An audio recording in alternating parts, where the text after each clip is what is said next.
carbohydrate tolerance test or insulin tolerance test is a tool where nobody really does it anymore in a fast-moving clinic, although some clinics do it. You have to pay extra for it, but you would have a carbohydrate meal and you would see the blood glucose and the insulin over every hour or every half hour for a while.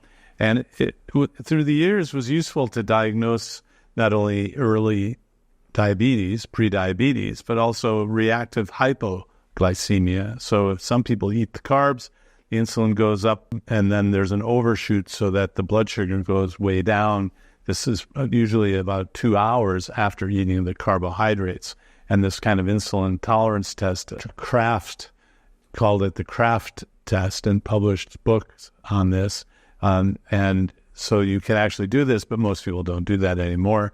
In my clinic, I just advise you to reduce your carbohydrate or eliminate the carbohydrate almost.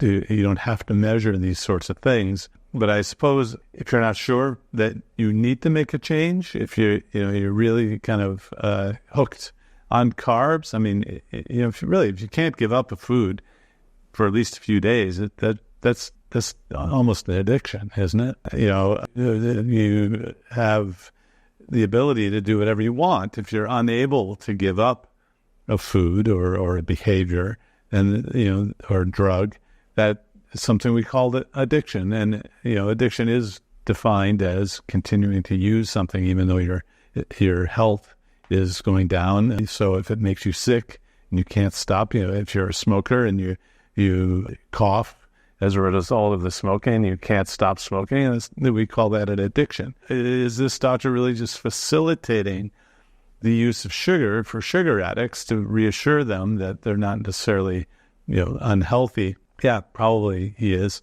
but we can measure health, and it's my job, if I'm a doctor and I'm being honest, if the carbohydrate and sugar is a problem for you, I'll tell you. That's my job. The protein-rich diets actually can help, because if you think about it, if you are making more insulin when you eat high protein and you're diabetic, meaning that your insulin production is not good enough, yes, you're insulin resistant, but you're also having some deficiency of insulin at the same time. If you incorporate a lot of protein in your diet, that can force your body to make insulin for some people, and that can actually be a tremendous help. Yeah, so I don't think that's the right way to look at it. And I think I don't even think that's really correct. So you're not going to be making more insulin because you're eating protein. If you drop the carbs down, the insulin resistance gets better. The insulin that you have is more effective. And so actually carbohydrate can cause insulin resistance, and reducing the carbohydrate reduces the insulin resistance. That's a very interesting twist that I hadn't heard before, which I don't think is accurate, meaning a low carb diet raises the insulin level and improves glucose because you're eating the protein that raises the insulin that lowers the glucose. No, it's because you're not eating the glucose.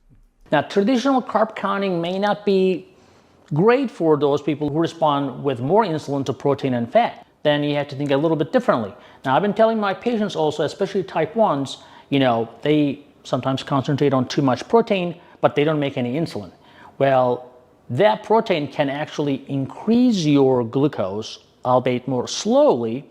That's why your body has insulin response to protein as well. But it's much less, 5 times less likely to increase the blood sugar levels. Then what? The protein raises the blood sugar less than carbohydrates.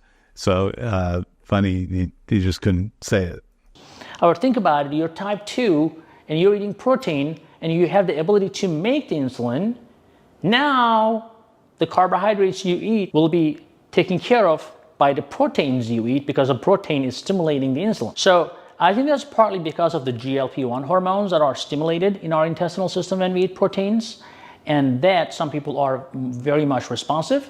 And that can also explain how some people will respond to medications like Ozempic and Mounjaro, and some will not respond. So I think, it's so interesting how people are different. As a practitioner, as a physician, I enjoy treating patients, working with them, seeing their happiness after things work out. SugarMD pushes sugar or is an apologist, is one who sticks up for sugar for, I don't know why necessarily, but you can actually measure this in yourself using a continuous glucose monitor.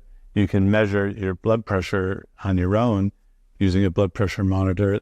These are all very useful tools when we deprescribe the medications, when we use low carb and keto diets that don't have much sugar and carbohydrate in them.